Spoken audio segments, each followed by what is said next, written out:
Okay, Field. What are the Bengals' biggest needs, in your opinion, for this upcoming draft?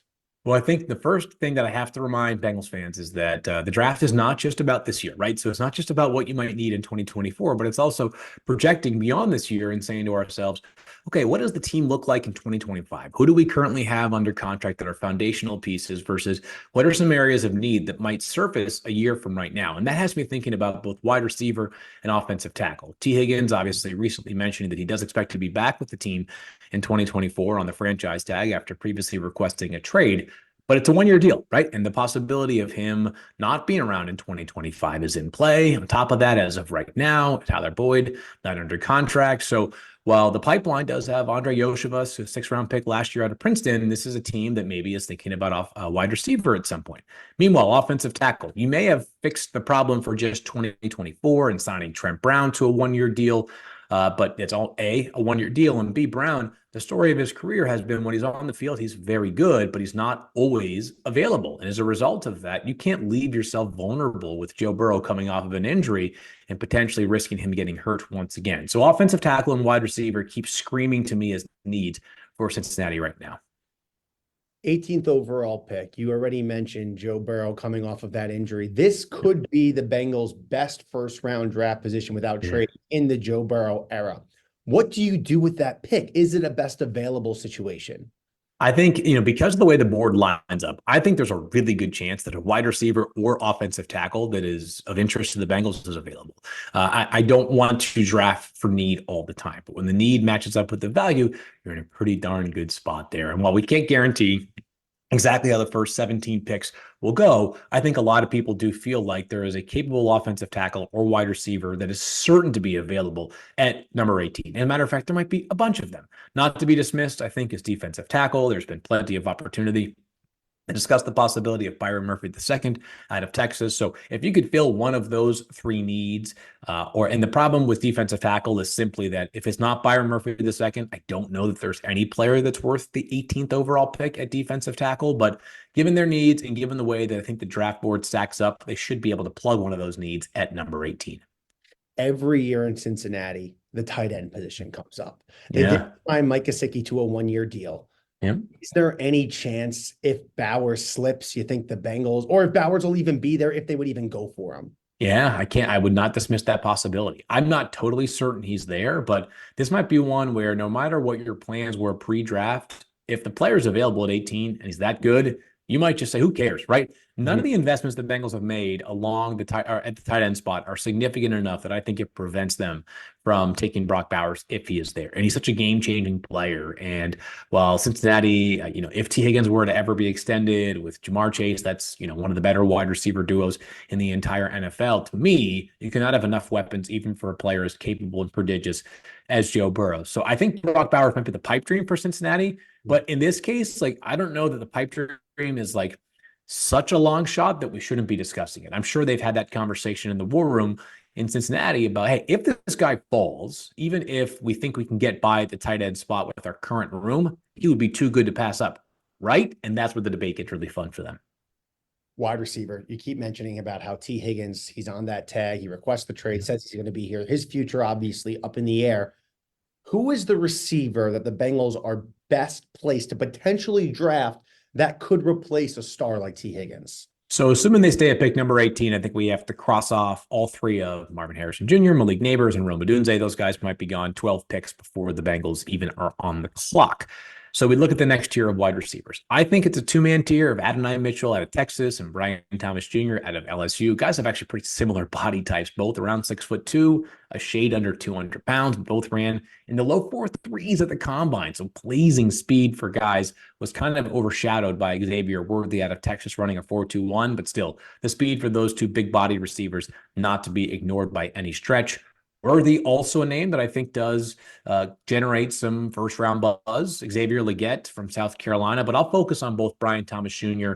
and also Adonai Mitchell. I think two guys who just so fast and so strong. In the case of Adonai Mitchell, such good hands, had just one drop this past year. Meanwhile, Brian Thomas Jr., the best sort of deep threat accelerator in the entire draft. He had 17 receiving touchdowns last year, averaged over 17 yards per catch. Teams had no answer for him down the field. So if either one of those two is available at 18, I think there's a chance that one or both are.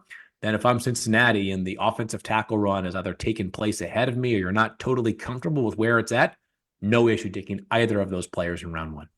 Say it goes like that, and the offensive tackle run is not where you want it to be. Who are guys you see later in the draft the Bengals really having their eyes on?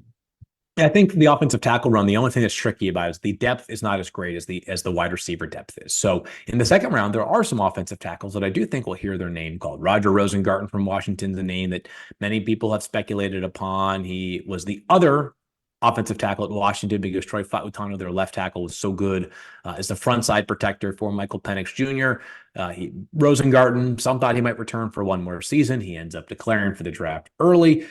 This kid has very, very good athleticism, really composed, had, down the stretch, faced some really tough competition, wasn't his best football all the time, but the athletic skills, the movement skills, the match and mirror ability, all pretty evident.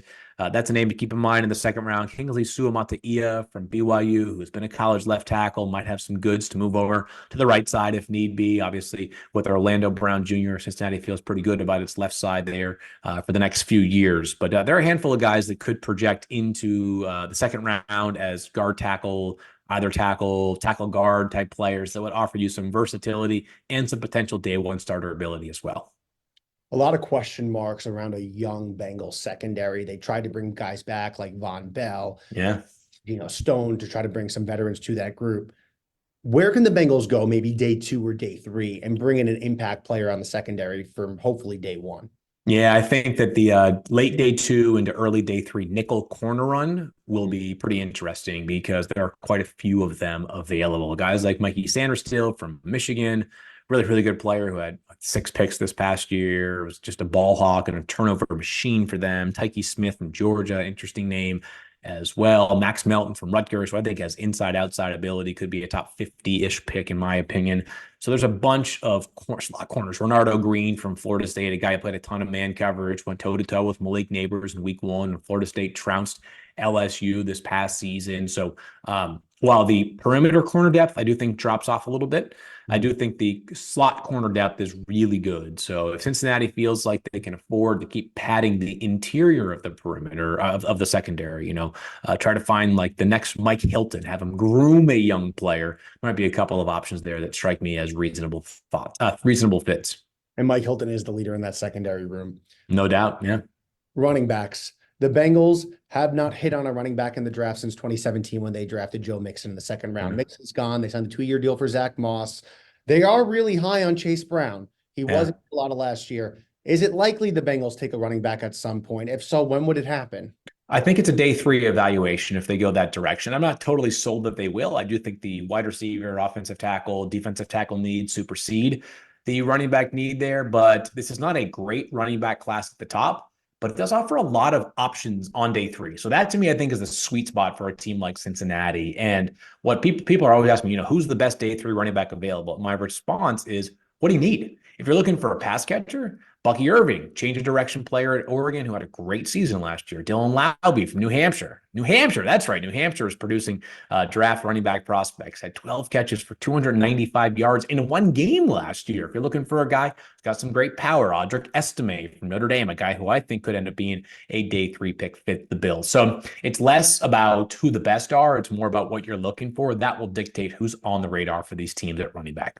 How about a shout out to the Cats up at UNH? Always a good day to shout out the Cats. Last question. If you're a Bengals fan, you walk out of 3 days of the draft, what do you need to see to feel encouraged and happy about how the Bengals went over the weekend? I think if the first 2 picks are some combination of wide receiver, offensive tackle, defensive tackle, you're in business. Awesome. Thanks so much, Field. Really appreciate your time, man. Yeah, no problem. Thanks so much for having me on. Have a good one.